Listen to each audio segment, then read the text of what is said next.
ভাইয়া কেমন আছেন? হ্যাঁ, আমি খুব ভালোই আছি কিন্তু অসুস্থ। অসুস্থ? আপনার নাম কি? আমার নাম মোহাম্মদ হাসিম মিয়া। রাসেল মিয়া। আপনার দাদুর সাথে আমার দেখা হয়েছিল প্রায় চরপাড়ার দিকে। তো বলছে যে আপনার ব্যাপারে বলছে যে আপনি অনেক অসুস্থ। তো আমি বলছি ঠিক আছে, আমি আপনার বাসায় যাব। তো আমি খুঁজতে খুঁজতে আপনার বাসায় চলে আসছি। এই গ্রামের নাম কি? বুলেট চরপাড়া। বৈলর চরপাড়া। আপনি কি সমস্যা? আমার অনেক সমস্যা। আচ্ছা, কিছু বলেন, কি সমস্যা আমার আপনার? অনেক সমস্যা, ধরেন আমি জন্ম থেকে এরকম হয়েছি। আচ্ছা জন্ম থেকে এরকম হয়েছি যখন আমার যখন হয়েছি তখন আমার এই পিছনে একটা ফোড়া ছিল।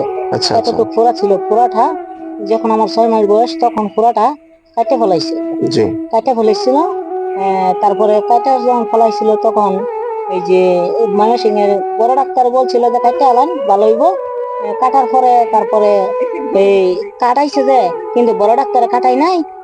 ছোট খাটো ডাক্তাররা কাটছে। কাটার পর আচ্ছা আমার এরকম আর কি, পরে তারপর এরকম হয়েছে। আচ্ছা, আপনার চিকিৎসাটা মানে সঠিক হয়েছে না? না, আমার চিকিৎসা সঠিক করছে না, আচ্ছা, আপনার হচ্ছে না। চিকিৎসাটা সঠিক হয়নি। আপনি কি জন্মের পরে কি ভালো ছিলেন? না না, জন্মের পরে ভালো ছিলাম।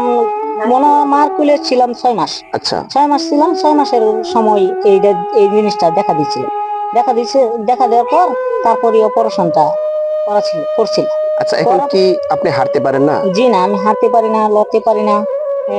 আপনার অনেক। বয়স কেমন হবে? আমার বয়স 25 বছর। 25 বছর। জি।